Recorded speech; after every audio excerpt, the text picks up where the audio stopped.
If you had told me last week that my $100 engagement ring, yes, you heard that right, $100, would be the catalyst for the single most important act of liberation in my entire life, I would have laughed.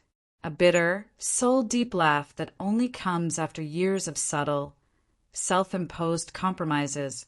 But here I am, Amelia Vance, 32 years old, finally understanding that sometimes the cheapest purchase holds the highest price tag, the price of your own self-respect.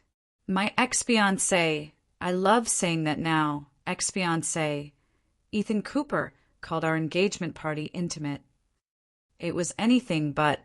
It was held in my spacious, high-ceilinged loft apartment in downtown Chicago, a place I'd painstakingly furnished and paid for myself. There were 15 people packed into the space, most of them his loud, boisterous friends from his college crew, the kind of guys who thought volume equated to humor. I felt like a hired caterer in my own home, gliding between refilling wine glasses and stacking used plates, while Ethan, glowing like he was the star of his own one-man show, rarely looked my way. He was the host, the center of attention, celebrating his future, not our partnership. The ring itself, that ridiculous hammered silver band with a cloudy cubic zirconia, was a running gag between us. It's so us, he'd insisted when we bought it from a dodgy online jeweler. We'll laugh about this when I buy you the real 10-carat rock after my startup hits big. I knew that day would never come, not because I didn't believe in him, but because the man was a genius at talking about success and a master of procrastination when it came to achieving it. But I nodded, I smiled, and I wore the token of his potential for 4 years, believing that love meant supporting a dream, even if it meant sidelining my own perfectly good reality. That night, the air felt thick, heavy with unspoken tension I'd been skillfully ignoring for months. Ethan was practically glued to Chloe Davies, his supposed college best friend. I had raised concerns before, of course. Who wouldn't? Chloe was gorgeous in that effortless, perpetually 25 way, always leaning in a little too close, her hand lingering a second too long on his arm. She's like a sister, Ethan had said, rolling his eyes at my insecurities. Sisters don't text you at 1 a.m. asking for advice on their personal life, and sisters certainly don't stand at a party, adjusting your fiancé's tie with that proprietary little touch. But I swallowed the unease, reminding myself, as I always did, that I was the one with the lease, the career, and the ring, however cheap, on my finger. It was Jake Harrison, Ethan's oldest, drunkest friend, who finally detonated the mine. He stood up for a toast, swaying slightly, his voice slurring over the syllables. "To Ethan and Amy," he roared, raising his champagne glass. "Two people who proved love can survive anything, even Ethan's backup bride." The laughter that followed was awkward, sharp and invasive, like shards of broken glass. My stomach dropped straight through the floor. I watched Ethan's face freeze, a mask of sheer panic replacing his self-satisfied glow. "Jake, don't!" he muttered, weak and ineffective. But Jake, fueled by cheap champagne and a lifetime of toxic male camaraderie, wasn't done. He winked, turning his attention to Chloe, who was standing barely 5 feet away. "Come on, Chloe. You always said that if Amy ever messed up, you'd be ready on the bench, right?" The silence that descended upon my apartment wasn't quiet. It was deafening, the kind of silence that screams louder than any argument. My eyes snapped to Ethan. He wasn't looking at me. He was staring at Chloe, a flicker of apology mixed with something dark and familiar, complicity in his gaze. And Chloe? She was smiling, a tiny, embarrassed, but undeniably pleased smile. That smile hit me like a physical blow, stripping away 4 years of denial in a single, brutal second. I felt the sudden, electric shock of clarity. It wasn't a joke, it was a truth they'd all known. A truth Ethan had kept on standby, an insurance policy against me, the woman who funded his life but apparently didn't fulfill his fantasy. I stood up. My expensive oak dining chair scraped across the hardwood floor, the sound sharp as a gunshot. "Wow," I said, my voice unnervingly soft and steady. "A backup bride. That's practical, Jake." Jake blinked, the alcohol momentarily receding as he finally registered the sheer devastation he'd caused. "Amy, it's just No, no." I cut him off, my voice gaining strength. "It's brilliant. Contingency planning. Risk management. Right, Ethan?" I turned to my fiancé. His frown deepened. "Amy, don't start." "Start?" I smiled. It felt sharp, almost predatory on my face. "You're right. I should finish instead." I walked to the coat rack and retrieved my jacket, my hand steady. Inside the pocket, my fingers brushed against the small, black velvet ring box I'd placed there earlier, a souvenir of our cheap little commitment. When I turned back, everyone was staring. The party was officially dead. I walked straight toward Chloe. Her eyes were wide, and the glass trembled slightly in her hand. I opened the box. The cubic zirconia glittered faintly under the recessed lighting. "Tag in, sweetheart," I said, my voice calm, the utter absence of fury terrifying even myself. "He is all yours." And I dropped the box into her trembling hand. Ethan shot up from the couch. "Amy, what the hell are you doing?" "Ending the joke," I said, meeting his panic-stricken eyes, "before it gets any less funny." I forced a laugh, loud, brittle, and hollow, turning toward the stunned crowd. "Don't stop the party on my account. Keep celebrating your little backup plan." Jake muttered my name again, but I was already moving toward the front door. I pulled it open wide, the cold Chicago air rushing in. "Party's over," I announced. "Everyone out." Ethan's voice cracked behind me, full of betrayed entitlement. "You're being insane." I paused, my hand on the doorknob, and finally looked him dead in the eye. "Maybe," I conceded, "but at least I'm not auditioning replacements." The color drained completely from his face. The power shift was immediate. The friends began to shuffle out, eyes averted, avoiding the scene. Chloe, pale and shaking, clutched the velvet box like it was about to burn a hole through her palm. As the door slammed shut, the silence returned, no longer deafening, but heavy.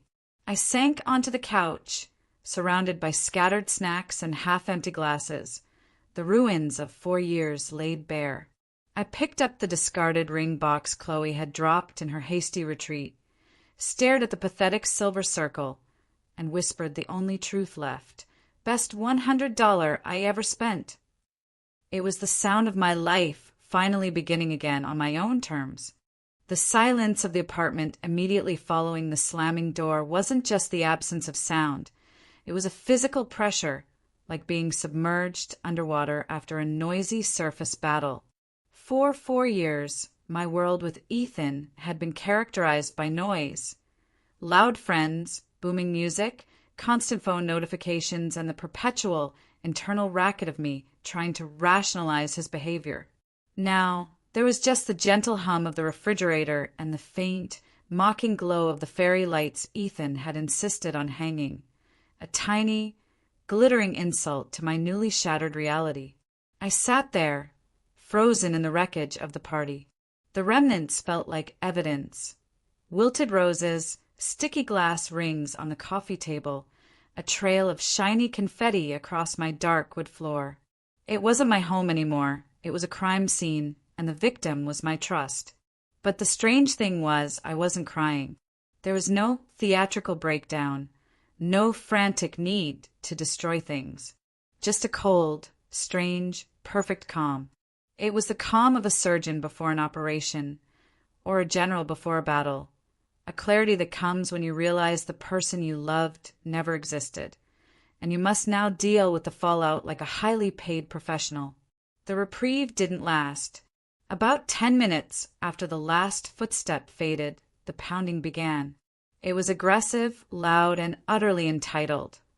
Ethan's signature move when he didn't get his way. "Amy, open the damn door." His voice, slurred and thick with self-pity and anger, cut through the quiet. "You embarrassed me. It was a joke.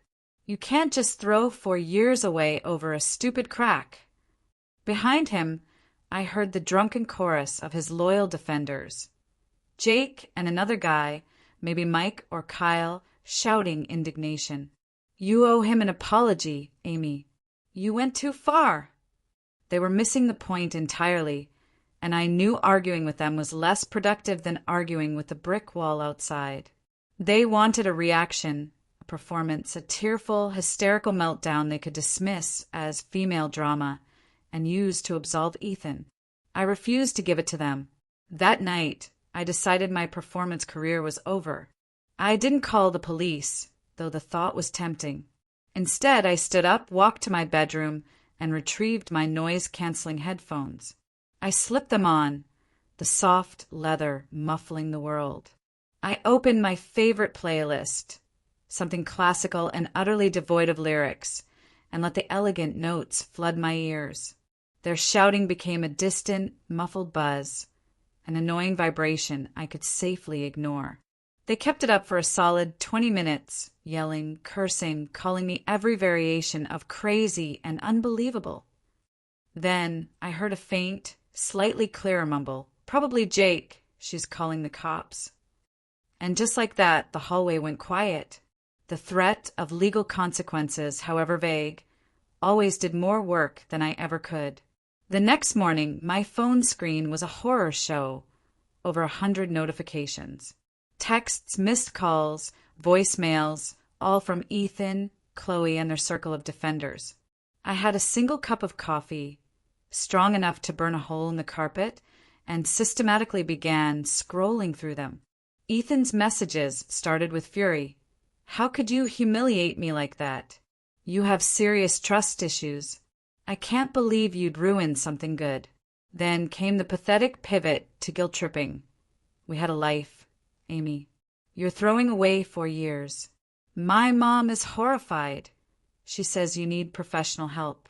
The final message, the one that sealed his fate and made me realize the depths of his audacity, read, "I'm staying at Chloe's for now. You happy now?" Happy? I was ecstatic. He was making my decision so much easier. I blocked his number. Then I blocked Chloe's. I blocked Jake's and Kyle's, and even his poor, misguided mother's, who had always hated the $100 ring, but now apparently loved her son's potential. Every single one of them. Silence. A foreign, beautiful, and utterly necessary silence. By 8 a.m., I had a locksmith standing in my doorway. His name was Miguel, and he was a burly man with kind eyes. He didn't ask questions, which I appreciated. He simply replaced every single lock, installed a high-security bolt on the heavy steel door, and handed me a new set of gleaming, heavy keys. $280, worth every cent for the peace of mind. "Thank you, Miguel," I said, testing the new deadbolt. It slid home with a satisfying thunk. "I appreciate the fast service." "My pleasure, ma'am," he replied, giving me a knowing glance that suggested he'd seen this kind of domestic drama 1,000 times. He left, and I was truly alone for the first time in what felt like a lifetime. I looked around the apartment again. It no longer looked like evidence. It looked like a cleanup job. I grabbed a stack of industrial-sized cardboard boxes and started packing. His shirts first, still carrying the faint, irritating smell of his cologne. Then his scattered toiletries, his cufflinks, his expensive running shoes he never actually used, and the ridiculous weighted blanket he insisted on. Every item went into a labeled box. Clothes, toiletries, miscellaneous lies. When I found one of his old birthday cards signed "To My Forever Love," I actually laughed out loud, a short, brittle sound devoid of emotion. I'd been so sure I was the lucky one, that he was the steady partner, The man who would never lie, never cheat, never make me feel small or secondary. Instead, I'd been living next to a professional actor, a man who practiced pretending to love me while keeping his contingency plan warm on the sidelines. By late afternoon, there were 12 neat, labeled boxes stacked against the entryway wall. Every trace of Ethan Cooper had been contained, categorized, and was ready to be permanently removed from my life. I took one last, slow walk around the apartment, making sure I hadn't missed anything. And that's when I found it, a small, framed photo, tucked away on his bedside table. Ethan and Chloe, arms around each other at some cheap college charity gala, laughing like they shared the most delicious, private secret in the world. I didn't rip it up. I didn't scream. I simply slipped the photo into the last box, closed the lid, and sealed it shut with a satisfying, final snap of packing tape. Done. I was done. And the terrifying thing was I felt absolutely, wonderfully free. The final schnick of the packing tape felt like the period at the end of a long, miserable sentence. 12 boxes, neatly labeled and stacked, were my official declaration of independence. I walked away from the pile, washing the gritty tape residue off my hands, feeling lighter than I had in years.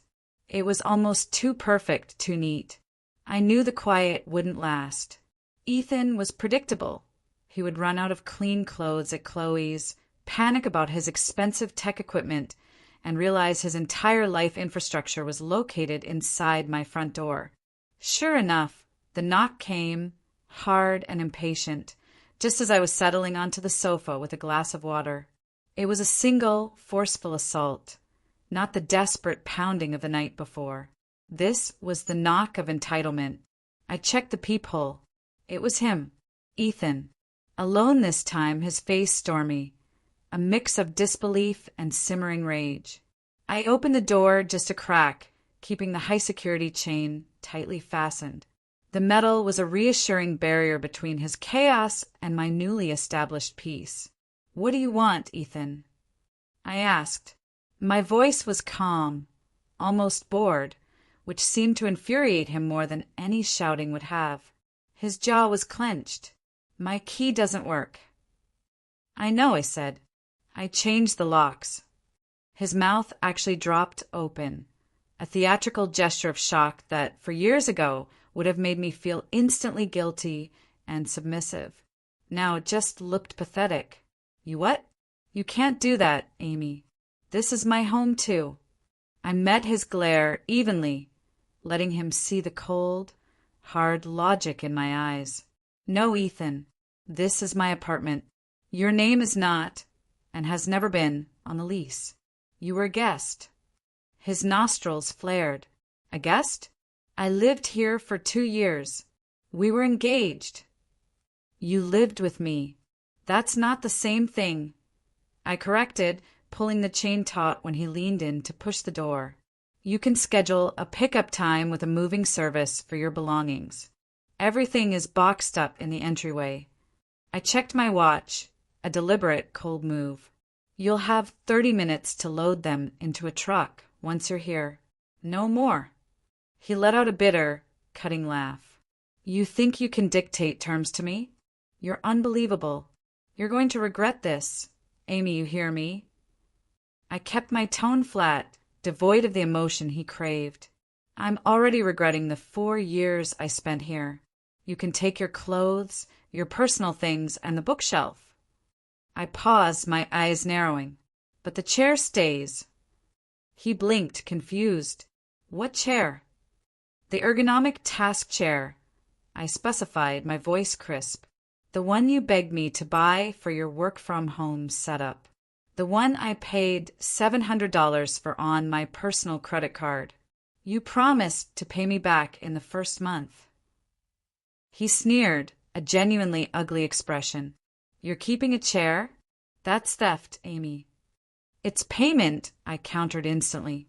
"You didn't pay me back, so now it's mine. Consider it a late fee for the emotional damage." He stepped closer to the door, his face twisting with genuine rage. "That's extortion. You're insane. I'll call the cops. I'll tell them you're stealing my property.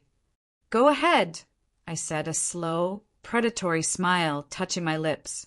Bring them the lease, the one with only my signature on it. Bring them the credit card receipt showing I paid for the chair. And while you're at it, maybe tell the officers about your little backup bride situation. See how that looks in the police report. He froze. His mouth opened, then clamped shut again. The rage in his eyes shifted, replaced by a cold wave of something far more potent: fear. He knew the lease and the paper trail were on my side, and the humiliation of the backup bride saga becoming public record was a risk he was too self-centered to take. "You'll regret this, Amy," he muttered, the threat hollow and weak. "Maybe," I said, and with that single word, I closed the door firmly in his face. The sound of the deadbolt sliding home felt like the final click of a caged door closing, not on me, but on him. I leaned against the cool wood of the door, listening to his retreating footsteps echo down the hall. They weren't the frustrated stomps of a lover, but the defeated shuffle of a man who had lost his meal ticket and his safe haven. For the first time in months, maybe years, I took a deep, shuddering breath. I was completely alone in my apartment, surrounded by the quiet hum of my own life. And the amazing, beautiful, shocking truth was that I wasn't scared at all. I was simply ready. The quiet felt like a promise. It felt like mine. The chair was merely a symbol. The real victory was reclaiming my space and my sanity. The 2 days that followed were blissfully, unnervingly quiet. I kept the noise-canceling headphones nearby, but I didn't need them. Ethan had gone silent, nursing his wounded ego at Chloe's place. I assumed, plotting his next move. That move, of course, was exactly what I had predicted, escalating from personal drama to institutional harassment. Because when men like Ethan lose control, they don't look inward. They look for a system to manipulate. The knock came precisely at 9 a.m. on a Thursday morning. It wasn't Ethan's frantic pounding. It was deliberate, measured, and rhythmic. The official knock of authority. My stomach tightened, but I kept my breathing even. I checked the peephole. 2 uniformed police officers from the Chicago PD stood outside, looking distinctly bored, and parked prominently at the curb, leaning against the passenger side of his beat-up sedan, was Ethan. Beside him, in a performance of utter innocence, was Chloe, arms folded, looking like she was waiting for a bus, not participating in a calculated display of intimidation. I straightened my blouse, checked my expression in the hallway mirror, and opened the door halfway, keeping my voice cool and respectful. "Good morning, officers. How can I help you?" The older officer, Sergeant Miller, a man with tired eyes and a salt and pepper mustache, nodded politely. "Miss Vance, we received a call regarding a domestic dispute and a possible unlawful eviction involving Mr. Cooper here." His tone was rote, the sound of someone reading a standard boilerplate statement. He'd done this 100 times. I glanced past him, over his shoulder, toward Ethan, and raised one eyebrow, just slightly. "Let me guess who placed that call, Sergeant." The younger officer, a tall rookie named Officer Chin, cleared his throat awkwardly. "Ma'am, if Mr. Cooper resided here and you changed the locks and prevented his access, that could be construed as an illegal eviction or withholding of property." I smiled. It was small, polite, and, I hoped, devastatingly effective. "I completely understand your concern, officer, which is precisely why I've prepared everything you might need." I reached for the narrow side table and handed Sergeant Miller a crisp, printed sheet of paper. "This is my lease agreement, effective for the past 3 years. You'll notice only my name, my address, and my signature on it. Mr. Cooper was never on the lease. He has no bills sent here, no mail establishing residency, and no tenancy rights. He was a guest who was asked to leave." Sergeant Miller scanned the document quickly, his eyes moving over the legal jargon. He exchanged a knowing look with Officer Chin. Appears clear on the tenancy issue, Mr. Cooper. Ethan, who had been hovering just behind them, puffing out his chest, surged forward. She's lying. Half that furniture is mine. My custom-built gaming PC, my expensive work chair, my equipment. She's holding it hostage, Sergeant. It's grand theft. The panic beneath his anger made his voice crack, betraying the truth of his desperation. He can have everything that belongs to him, I said calmly, gesturing toward the entryway where the 12 boxes stood like silent, cardboard witnesses. 14 boxes, actually. His clothes, toiletries, personal items, all labeled for your convenience. He can take them now, under your supervision, if he wants. Sergeant Miller rubbed his temples, clearly wishing he was anywhere but in my hallway. Sir, is the chair the primary disputed item? Ethan's face went a mottled red. He hesitated, knowing the claim sounded ridiculous. Yes, it's worth $700. She won't give it back.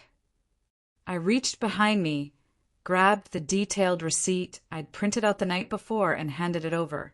Bought on my personal Chase credit card, officer. He promised to reimburse me. He didn't.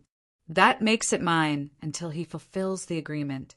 It's a civil matter of reimbursement, not theft. Sergeant Miller looked at the receipt, then back at Ethan. The paper trail had spoken. Mr. Cooper, this is clearly a civil dispute. We cannot force Miss Vance to surrender the chair. He turned back to me. Are you willing to let him collect the rest of his property while we are present to keep the peace? Absolutely, I replied. Please make yourselves comfortable. And so, the strangest, most humiliating scene of Ethan's life unfolded right there in my doorway. 2 police officers watched as my ex-fiancé, the man who had planned to marry me and had a backup bride waiting, walked in and out, box by heavy box, lugging the pieces of his old life out of mine. The tension in the air was so thick I felt like I could carve it. Chloe remained by the car, pretending to look at her phone, desperate to seem detached. Each time Ethan passed me, he muttered something cold, vindictive, and deeply personal, the true measure of his character. But I simply ignored him. Officer Chin looked profoundly uncomfortable. Sergeant Miller remained impassive, arms crossed, simply doing his job. When Ethan picked up the final box, he glared at me, his eyes burning with resentment. You could have just talked to me like an adult, Amy. I met his gaze, the last flicker of pity finally extinguished. I did. You just didn't like what you heard. He looked like he wanted to throw the box, but instead he shoved it against his hip and stormed down the hall. Chloe scrambled into the passenger seat before he even reached the car. He turned back, one last time, his voice choked with impotent rage. This isn't over, Amy. You'll see. I closed the door slowly, deliberately locking the deadbolt again. I already have, I whispered to the empty hallway. The officers gave me a small, respectful nod before leaving. The moment their footsteps faded, I collapsed onto the couch, my hands shaking uncontrollably. I hadn't realized how much energy it took to hold that level of cold composure. I wasn't scared, I was just profoundly exhausted. The war had begun, and I had just won the first major battle by relying on logic, receipts, and a steel spine. I had thought it might be over. I was wrong. Ethan's parting threat was about to become a grim reality. My sense of quiet triumph was short-lived. I had secured my perimeter and defeated Ethan's attempts at a legal power play. But I had fundamentally misunderstood the psychology of a truly narcissistically injured man. Ethan didn't want his things, he wanted control. He wanted me to crawl back, defeated and begging for him to stop the madness. Since I refused to react emotionally, he chose a new, unexpected target, my stability. The call came the next morning, not from him, but from my landlord, Ms. Reyes. Ms. Reyes was a no-nonsense, hard-working woman who owned the building and appreciated my reliability as a tenant. When I saw her number flash on my screen, a knot formed instantly in my chest. "Hey, Amy," she said, her voice careful and devoid of her usual cheerful briskness. "Just checking in. Everything okay over there?" "Yeah, Ms. Reyes, everything's fine," I replied slowly, the caution in her tone setting off alarms. "Why do you ask?" There was a pregnant pause on the line. Well, it's weird. I got 2 separate anonymous calls yesterday. One was about constant, violent screaming and arguments coming from your unit. The other was a bit stranger, talking about a strong chemical smell emanating from your vents concerning the whole floor. My blood ran instantly cold. Chemical smell? That was a jump from domestic dispute to potential crime lab. It was a classic escalation, not just to annoy, but to threaten my tenancy. Anonymous. I asked, my voice barely a whisper. "Yeah, probably some petty neighbor thing," she sighed, clearly annoyed but obligated to follow procedure. "But the corporate office, you know how they are, they freaked out. They're asking me to schedule a full wellness and safety inspection next week. And Amy, look, if we get one more call, just one more, they'll be forced to consider it a community safety violation. I don't want to lose you. You've been a perfect tenant, but I have to follow policy." I stared blankly at the exposed brick wall of my living room, the beautiful space I had made entirely my own. My heart was pounding so hard I could hear it echoing in my ears. This wasn't anger. This was primal fear. Ethan wasn't attacking my pride or my relationship. He was attacking my home, my sanctuary, the very ground beneath my feet. "Ms. Reyes," I said, the name tasting metallic in my mouth. "This is Ethan. It has to be. He promised this wasn't over." "I figured," she said with a sigh of weary acknowledgement. "You've always been great, Amy. But please, whatever this is, make it stop." After we hung up, I sat on the edge of my bed for a long time. No tears came. I was beyond panic. What settled over me was a cold, hard, unshakable realization. This wasn't heartbreak anymore. This wasn't even revenge.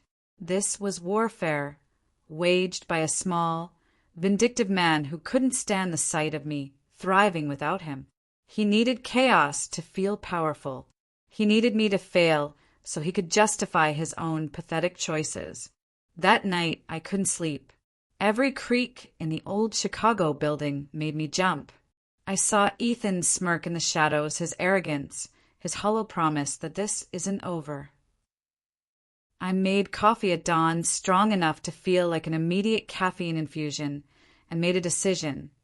I would fight this not with emotion, but with the cold, unyielding power of the American legal system. At 9 a.m. sharp, I called a lawyer I'd found through a former colleague.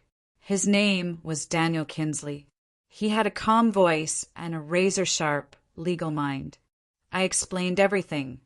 The engagement, the backup bride joke, the police visit, the civil dispute over the $700 chair, and the final, devastating blow, the anonymous, defamatory calls to my landlord. He listened without interruption, his pen scratching quietly on a pad. When I finished, there was a long silence, pregnant with professional evaluation. Then Daniel spoke, his voice measured. "Miss Vance, this is textbook, vindictive ex-partner behavior. You've done the right things. You've secured the property. You've documented the facts. And you stayed calm during the police encounter. Now, we need to draw a hard, legally binding line. You need a paper trail to protect yourself. And you need to deploy a weapon he fears more than anything, the threat of financial ruin." He drafted a cease and desist letter that very afternoon. It was formal, direct, and terrifyingly efficient. It detailed the false police report, the malicious harassment, and specifically called out the anonymous, defamatory calls made to my landlord. noting that we considered this an escalation of a deliberate harassment campaign. The letter warned in bold legal language that any further contact, direct or indirect, would be treated as evidence in a massive civil lawsuit for harassment, emotional distress, and defamation. Daniel informed me he would send copies by certified mail to Ethan's last known address, Chloe's address, as she was present for the escalation, and even Jake's, since all three were involved in the public humiliation. The consultation and service cost me $350. As I handed over my credit card, Daniel gave me a look that was a mix of admiration and professional respect. "He'll back off once he realizes you're not afraid, Miss Vance," he said. "People like this thrive on reaction. You're doing the right thing by staying silent and formal. Let the paper talk." By evening, I had drafted my own equally professional email to Ms. Reyes, copying her corporate office. I attached a scanned copy of the cease and desist letter. I didn't plead or cry. I simply stated that the anonymous complaints were part of an ongoing, documented harassment campaign by my ex-fiancé, Ethan Cooper, who was retaliating after being legally removed from my residence. It was clean, precise, and screamed, "I have a lawyer and I have evidence." After I hit send, I felt something new, something powerful. Control. I wasn't running, I wasn't hiding, and I wasn't reacting. I was acting. I was building an impenetrable wall of documentation and legal authority around my life. The fear was still there, but it was now a focused energy, not paralyzing dread. The most effective defense against chaos a structure, and I had just built mine. The immediate aftermath of deploying the legal weapon was unnerving silence. Days passed, then an entire week. The certified mail envelopes, the kind that require a signature and signal instant, stomach-churning panic, had been delivered to Ethan, Chloe, and Jake. The sudden lack of action was its own kind of terror. I kept checking my phone, half expecting a furious yet fearful voicemail from Ethan, or a desperate plea from his mother, or perhaps a new, more outlandish anonymous call to my landlord. Nothing. Absolute radio silence. It was peace, but a heavy peace, the kind you get in the eye of a hurricane. It felt like walking on glass, perpetually waiting for the next shatter. But the silence was also working its magic. I started to let my guard down, incrementally. I stopped reaching for the door chain every time I heard a sound in the hall.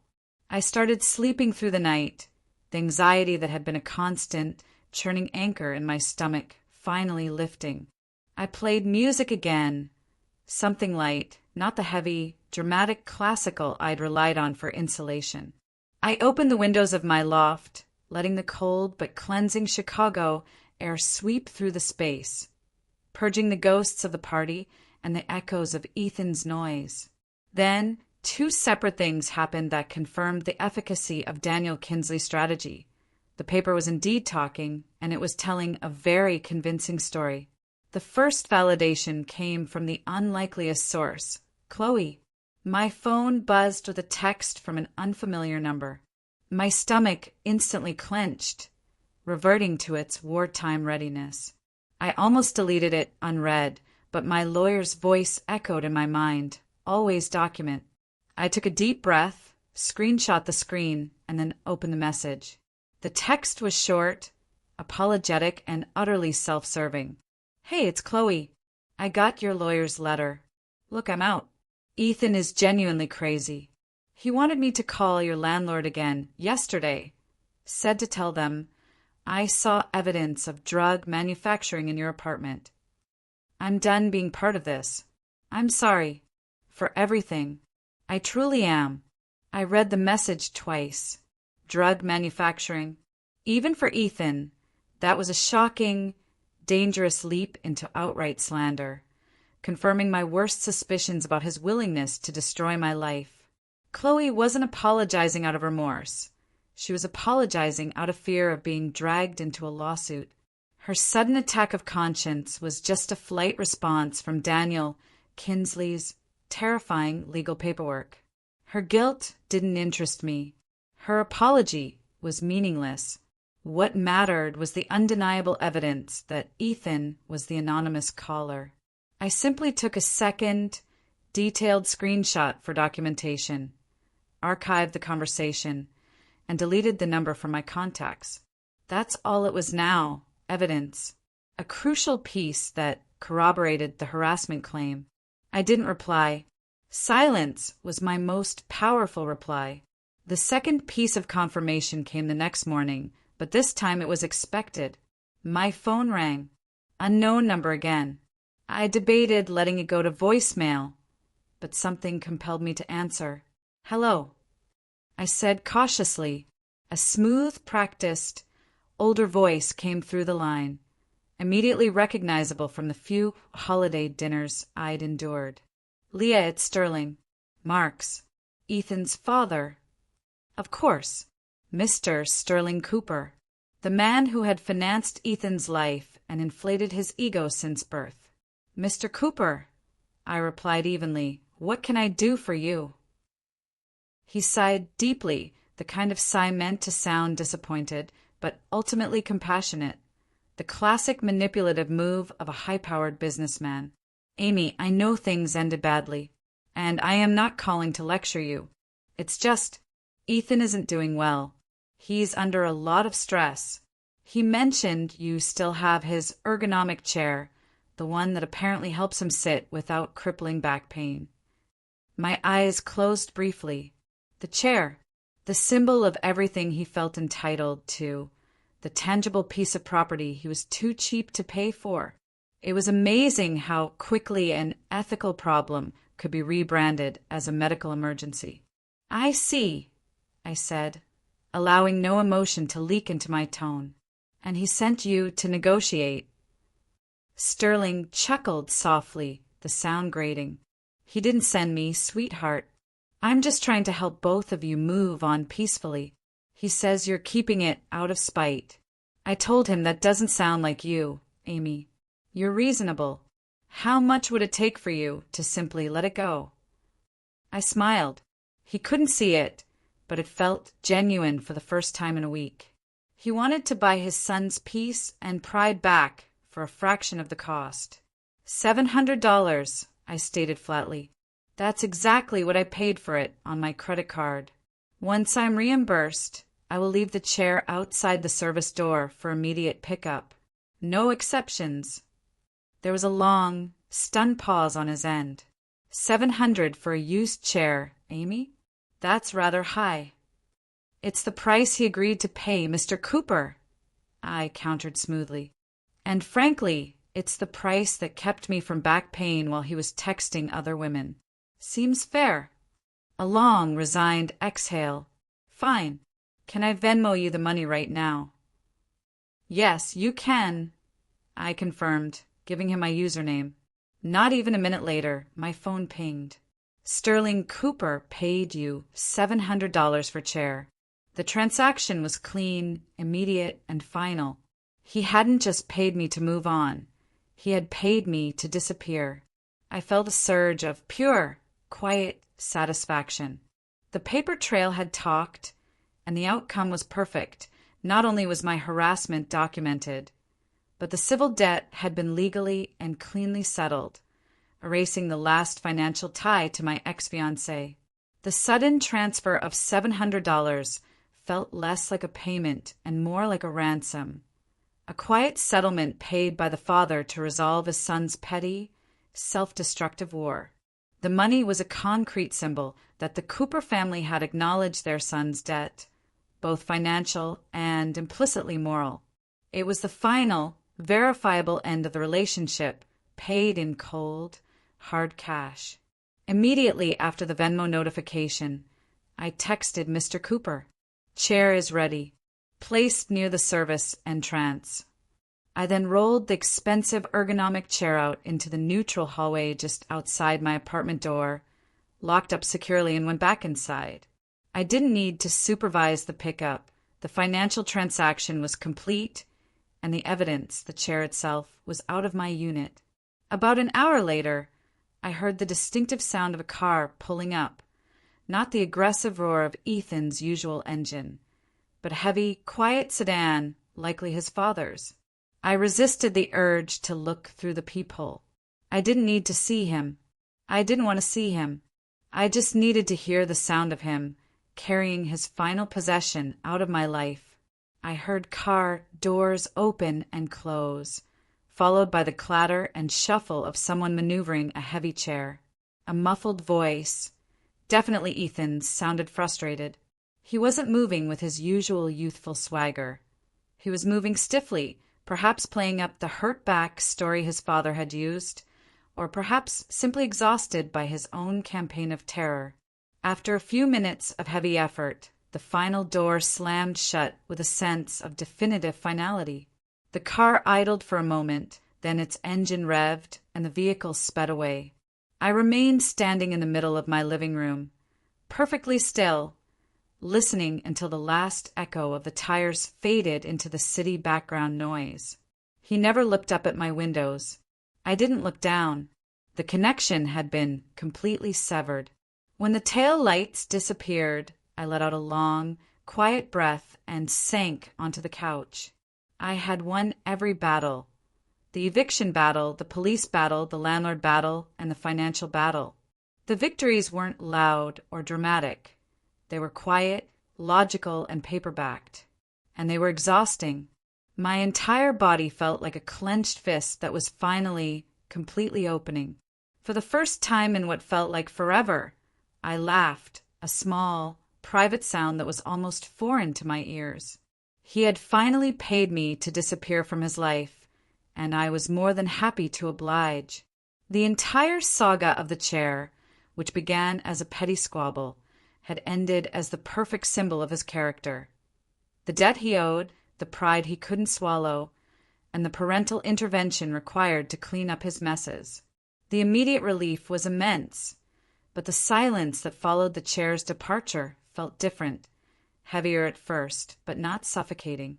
It was a vacuum, a space where the constant low-level noise of his presence, his expectations, his demands, his potential betrayal, used to be.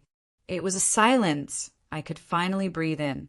Peace wasn't a luxury anymore. It was a choice I had fought for and finally made for myself. A few days later, my landlord, Ms. Reyes, called again. This time, her tone was back to its usual brisk cheerfulness. "Hey, Amy. Just wanted to officially close the loop," she said. "The corporate office reviewed your lawyer's letter and your email and the documentation. Nicely done, by the way. Very thorough. We're closing the complaint file. You're in the clear." I let out a slow, silent breath I hadn't realized I was holding. "Thank you, Ms. Reyes. Really." "No problem," she replied. "And for what it's worth, I always knew it was him. You've been a model tenant for years." That simple validation, that someone outside the drama saw the truth and believed me, made my chest tighten. The fear was gone. The immediate, tactical war was over. I had protected my home, my reputation, and my financial stability. I had proven that self-respect was a practical, actionable defense. A week passed, then another. No calls, no letters, no sightings. Just quiet, uninterrupted, beautiful quiet. I started doing normal things again. I watered my collection of plants, cooked actual dinners instead of just staring at the refrigerator, and went back to work with renewed focus. Every evening, the apartment looked less like a battleground and more like mine again. The process of rebuilding was not sudden, but gradual, a slow, gentle healing that began with absolute solitude. I had thought I might finally be done. I was wrong again. The remnants of a toxic relationship don't just vanish. They trickle out, offering final, confirming details before disappearing forever. And the most compelling details were yet to come, proving that the chaos Ethan had tried to unleash on my life had instead consumed his own. The profound, heavy silence of the apartment after the immediate crisis passed was both a gift and a challenge. It was in this quiet vacuum that the emotional aftershock truly began. While I hadn't cried during the humiliation, The police visit or the legal maneuvering. The tears finally came in soft, private waves. They weren't tears of grief for Ethan. That man was a stranger. But tears of mournful acknowledgement for the 4 years I had dedicated to a manufactured future, a dream built on a foundation of sand. I realized that my energy for years had been consumed by managing his ego, minimizing his flaws, and justifying the cheapness of the engagement ring. That ring hadn't been a joke about future wealth. It had been a perfect symbol of his present investment in me, a token effort, a placeholder until something better came along. The backup bride, Chloe, was just the physical manifestation of his emotional cheapness. To counteract the lingering sadness, I plunged into the physical reclamation of my space. I deep cleaned. I scrubbed the floors, washed the windows, and rearranged the furniture so the apartment no longer contained any Ethan traffic patterns. I bought new pillows and a new, non-weighted blanket. I even changed the faint, musky scent of his cologne lingering in the air with a bright citrus diffuser. Every action was a ritual of renewal. I was purifying the space, turning it from a shared holding pattern into a single occupancy sanctuary. I started reconnecting with my own friends, the ones I had subconsciously distanced myself from because they weren't part of Ethan's crowd. My friend Sarah, a straight-talking nurse practitioner, listened to the entire saga over margaritas. "Amy," she said, shaking her head, "you handled that like a queen. Seriously, most women would have shredded his clothes and keyed his car. You sued his father and got paid for a chair. You are my hero." Her validation helped, but the real turning point came when the final trickles of the drama started to surface, proving that Ethan's campaign of destruction had entirely backfired on his own life.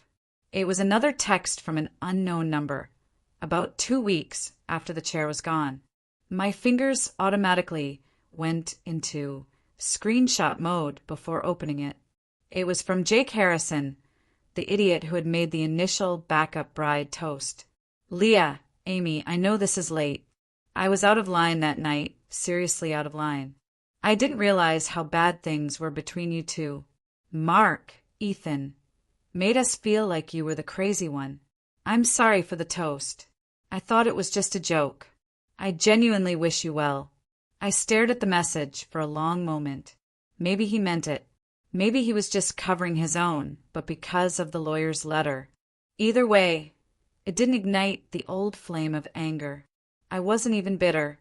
I just felt a profound, gentle sense of disinterest. His opinion, his remorse, his existence. It simply didn't matter to me anymore. He was a non-entity. I archived the message and deleted his number. End of story. The next piece of news was far more satisfying, a true Hollywood ending twist that felt like cosmic justice. It came from Amy Peterson, a mutual friend I'd kept in contact with, someone neutral who understood the drama without being involved. "Just wanted you to know the latest shocker. Mark and Chloe broke up. Apparently he tried blaming her for everything, said her stupid friend group ruined his life, and that she was too emotional when he was trying to work things out with his father. She moved out of his place last month. They are totally not speaking. Turns out the backup bride wasn't good enough to be the permanent one either." I leaned back on my new sofa, letting out a short, humorless laugh. Of course, he blamed someone else. Responsibility was a language Ethan Cooper never bothered to learn. The moment the backup bride became the primary partner, she also became the primary target for his projection and failure. He was incapable of functioning without a scapegoat, and Chloe had played right into the role. My foresight in demanding the chair payment and serving the cease and desist, effectively protecting myself from the next wave of his bitterness, felt like the smartest financial investment I had ever made. That evening, I sat by the window with a glass of good Merlot, watching the city lights shimmer on the rain-soaked pavement. For the first time in months, I wasn't thinking about him or Chloe or the next move. I was just thinking about me. My quiet apartment, my reflection in the window, tired, perhaps, but still standing, still here. I had weathered the storm, and the storm had inevitably circled back and consumed the person who generated it. The biggest win wasn't the $700. It was the realization that I had fundamentally changed. I was no longer the woman who compromises her own truth for a cheap ring and an empty promise.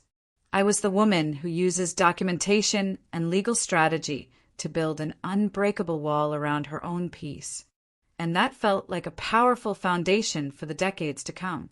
The psychological weight that lifted when I learned Ethan and Chloe's relationship had imploded was astonishing.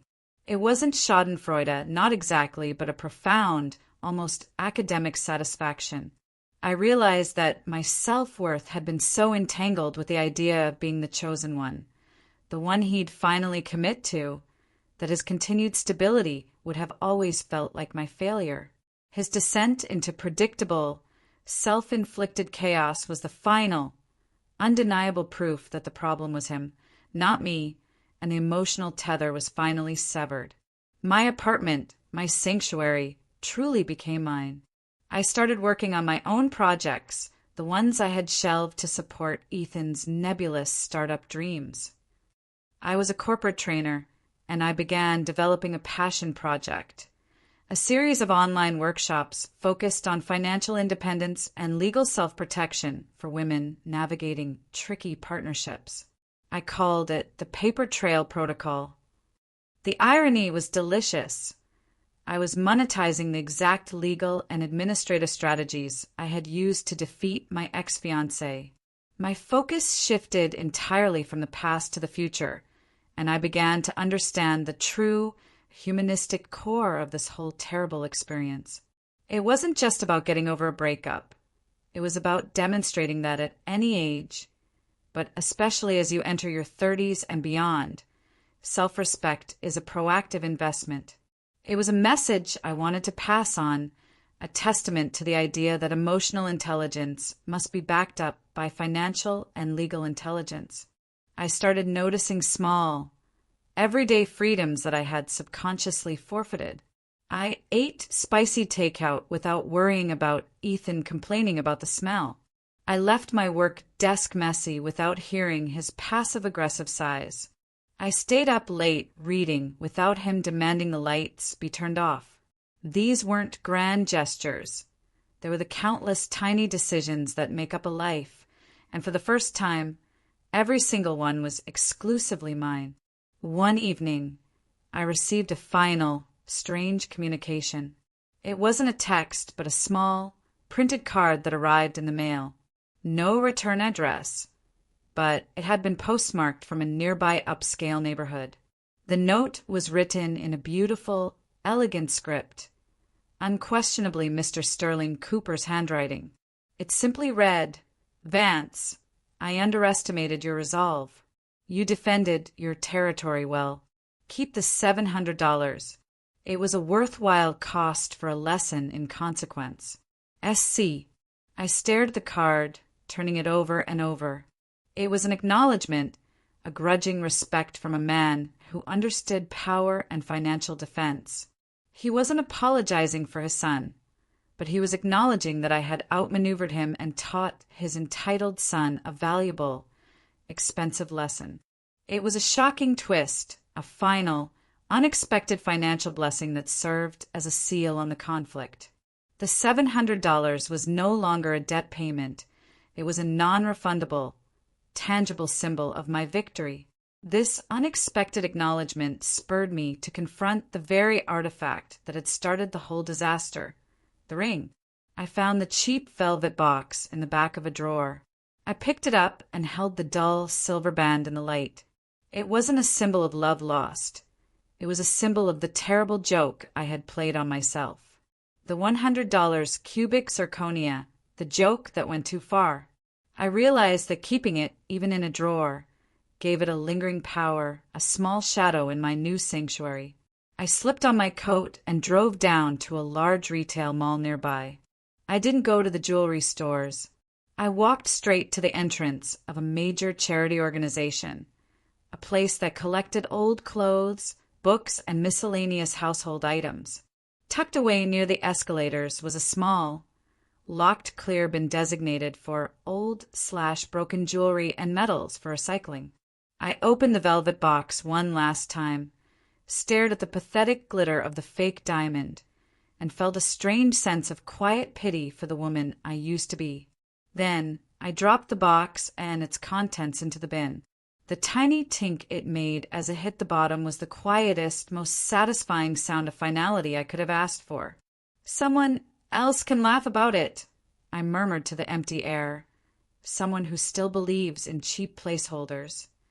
When I got back to my apartment, it was completely dark, but it didn't feel empty. It felt spacious. It felt peaceful. It felt truly and utterly mine. I poured a glass of wine, sank into my sofa, the one I paid for and I chose, and looked out over the cityscape. I wasn't angry anymore, or hurt, or even tired. I was simply free.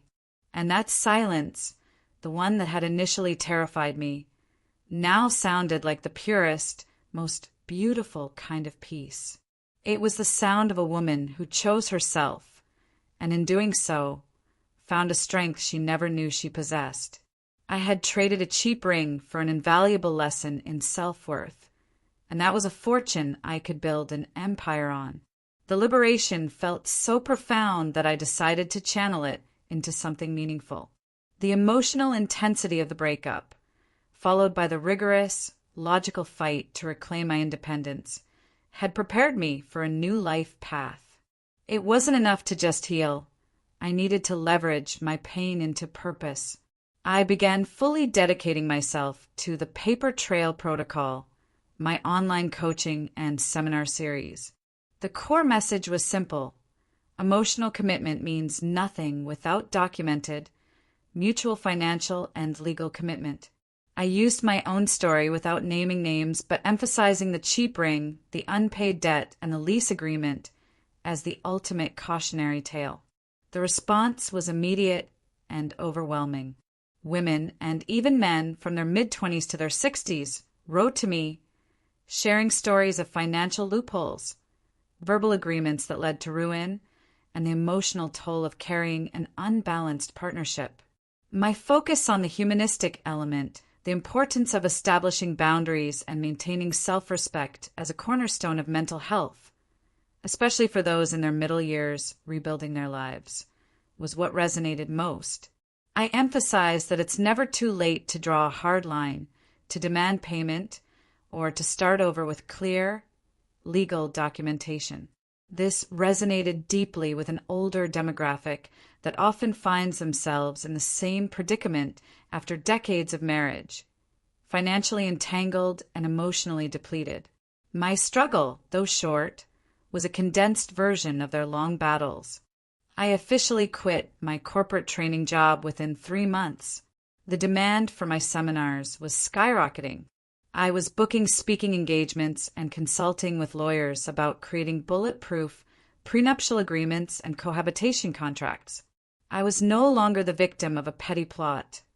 I was an authority on the necessity of a practical, documented self-defense in love.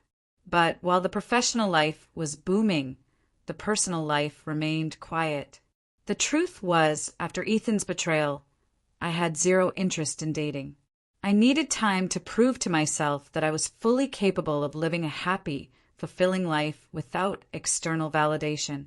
I learned to cook gourmet meals for one, took solo weekend trips to the coast, and fully embraced the solitude of my loft. I wasn't waiting for a replacement. I was waiting for me to become the most interesting company.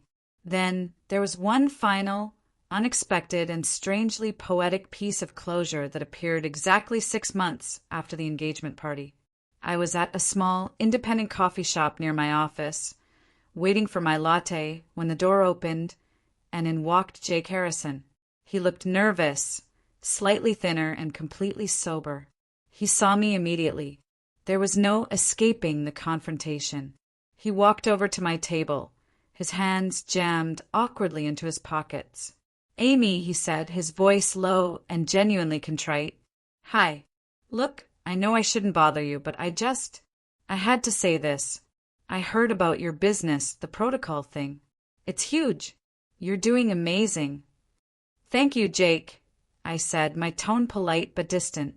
He took a deep breath. I wanted to apologize again, properly. That night, I was an idiot. I thought it was just locker room talk, you know?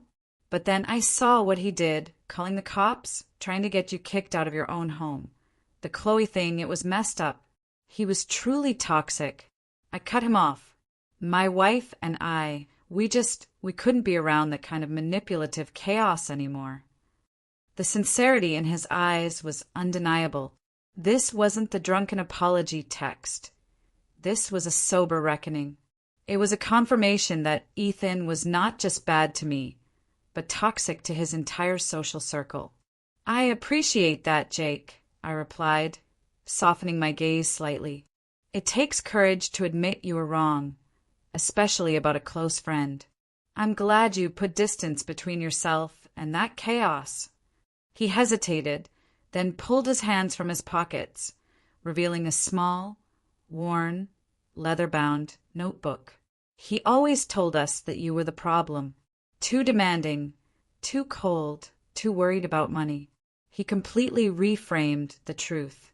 I guess I'm saying, I'm sorry I believed him for so long. You're not cold, Amy.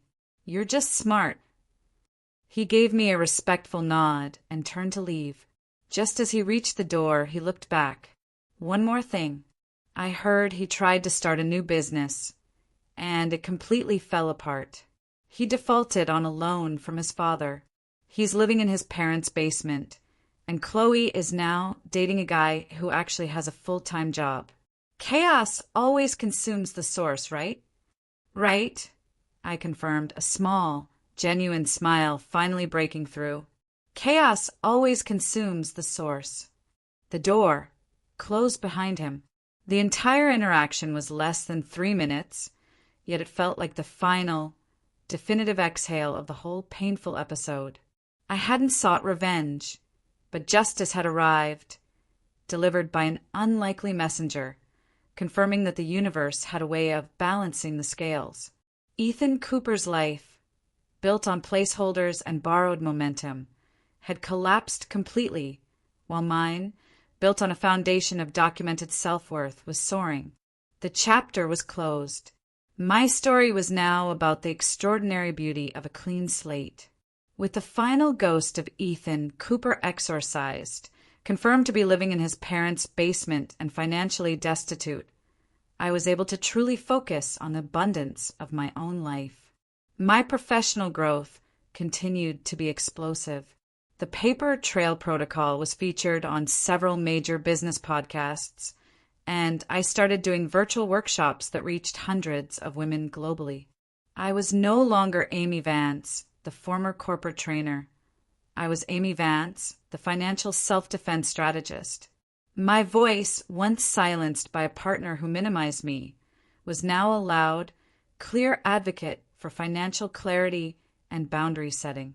My apartment, the initial battleground, evolved into my sanctuary and, ironically, my most important business asset. I set up a small, professional studio corner with lighting and soundproofing, conducting my workshops from the very spot where I had made the definitive decision to kick Ethan out. Every time I hit the record button, I felt a surge of strength, knowing I was speaking from a place of hard-won wisdom. The humanistic theme of resilience continued to deepen. My audience was often comprised of older women who felt too old or too far gone to demand fairness. I spent hours coaching them, emphasizing that self-worth has no expiration date.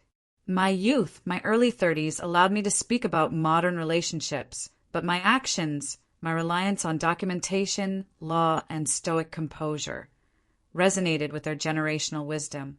I taught them that the biggest mistake isn't leaving, but staying in fear of the unknown. In my solitude, I began to cultivate the parts of my personality that Ethan had always dismissed as boring or too intense.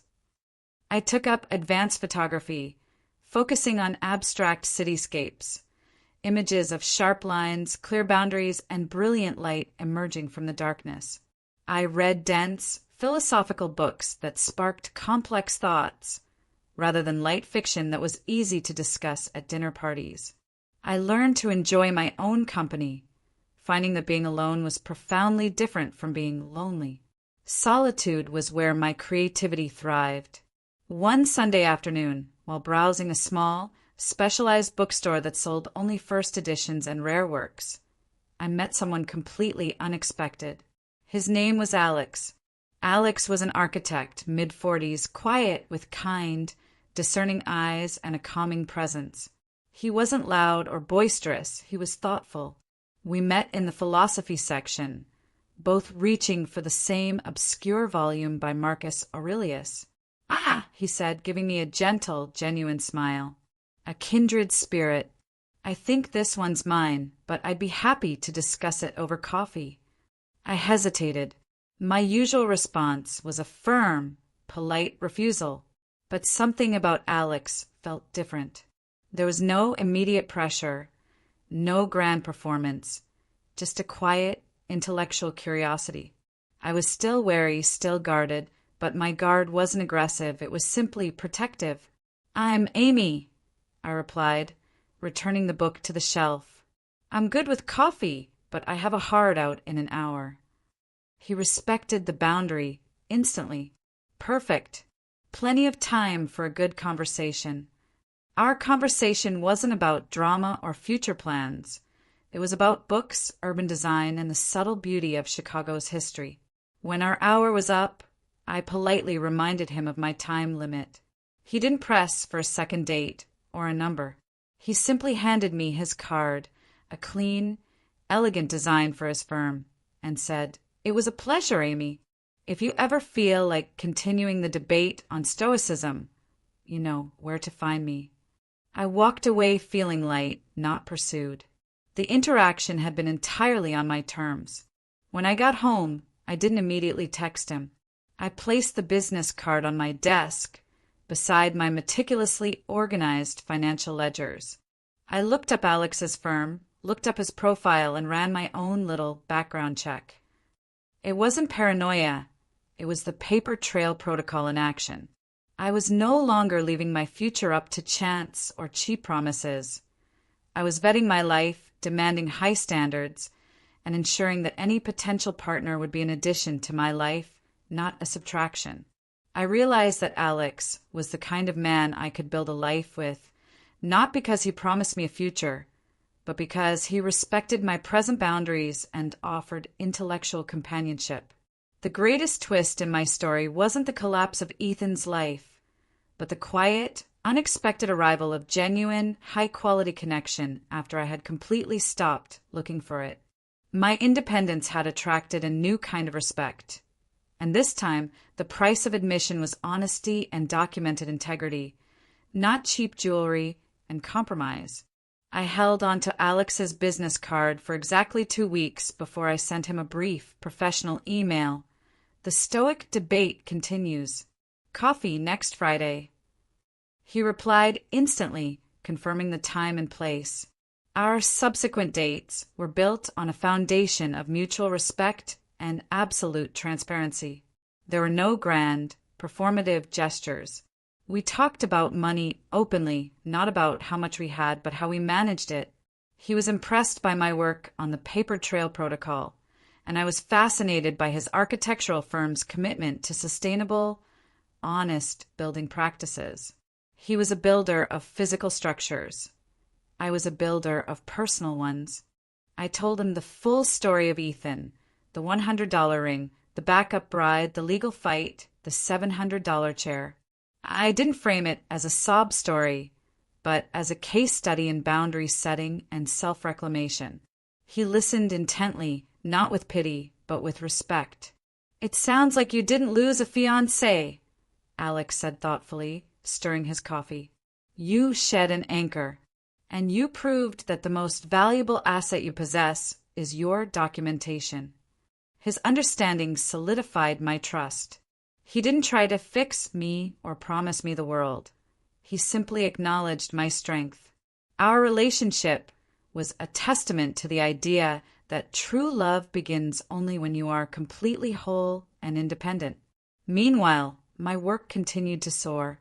I launched a new segment of my program dedicated specifically to advising professionals in their 40s and 50s who were facing divorce after long marriages, emphasizing the need to be ruthless with dividing assets and protecting retirement funds.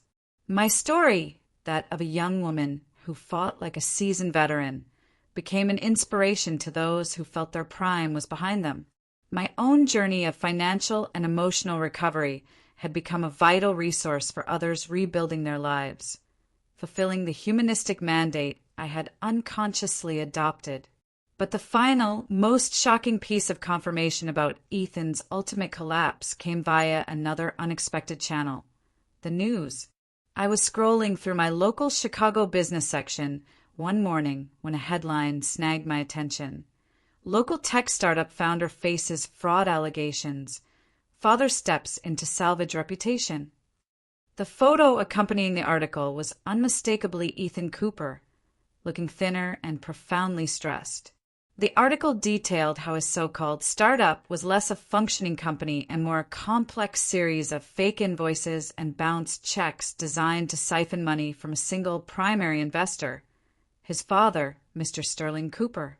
The company had collapsed entirely, forcing Mr. Cooper to liquidate assets to pay off creditors and shield his son from criminal charges.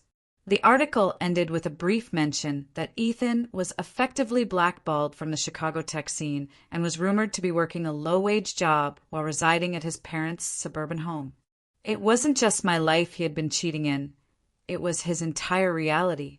His arrogance, his cheapness, his reliance on placeholders and excuses. It was all rooted in a fundamental, deep-seated lack of integrity that eventually crumbled his whole world. The $700 Mr. Cooper had paid me for the chair was likely one of the last honest debts he would ever settle.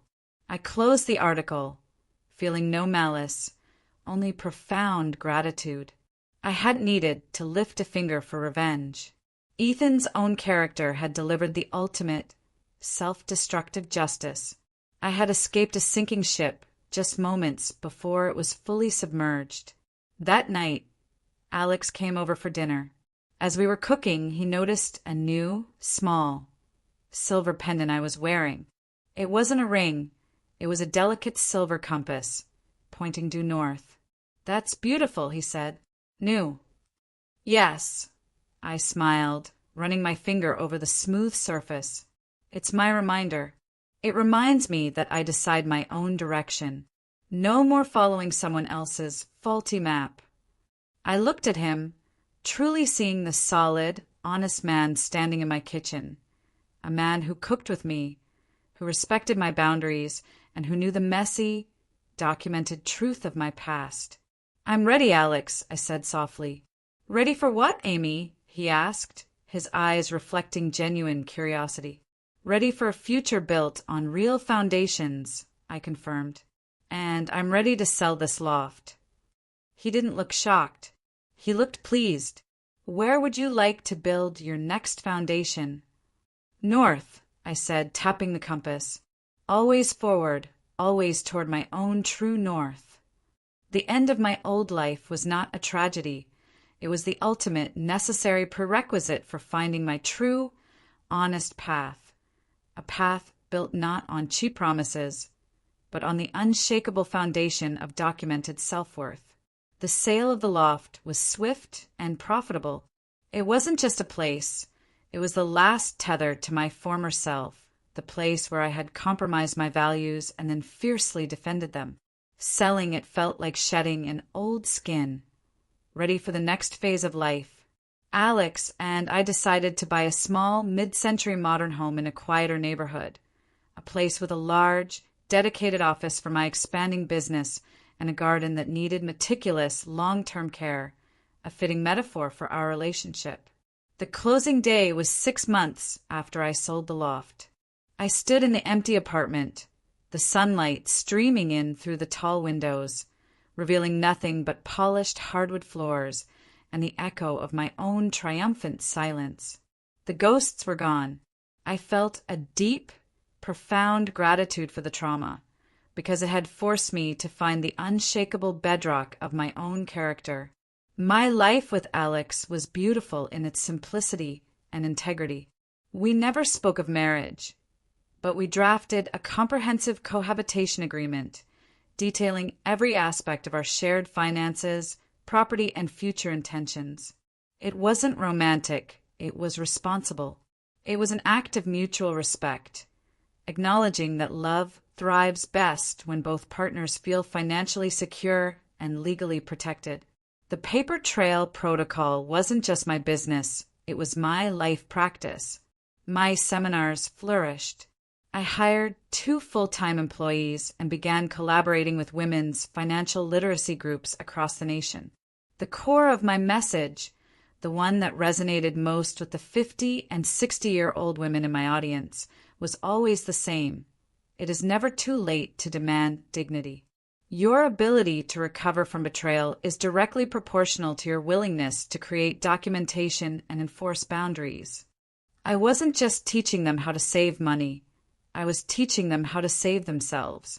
The elderly often carry the wisdom of long life, but they sometimes lack the modern tools of financial self-defense. I provided the structure for their inherent wisdom. The ultimate happy ending wasn't a diamond ring or a perfect husband. It was the profound satisfaction of realizing that the $100 cubic zirconia had been the most expensive tuition I ever paid. It taught me the worth of a receipt, the power of a lease, and the priceless nature of peace. I had achieved the truest form of American freedom, self-reliance and security built on my own terms. The story concludes with a deep, lasting calm, a quiet victory that is far more meaningful than any public spectacle. I am Amy Vance, a survivor, a teacher, and a woman whose future is built on solid, documented ground. My journey from a cheap ring to a multi-state business taught me this. Trust is earned, but security is documented. Don't mistake a loud promise for a solid foundation. If someone minimizes your concerns, trivializes your efforts, or refuses to engage in open, honest financial and legal transparency, you're looking at a placeholder, not a partner. You are the CEO of your own life. Would you accept a $100 investment from a partner who won't put their name on the lease? Absolutely not. Demand better. Get the receipt. Change the locks. And if you have to fight, use logic, not tears. The paper trail is your greatest weapon. I found my true north only after I stopped letting someone else hold the compass.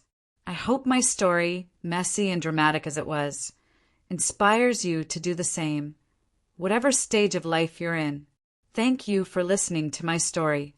Now, I have to ask you, what is the one crucial piece of documentation you need to create today to secure your own peace of mind? Let me know in the comments below.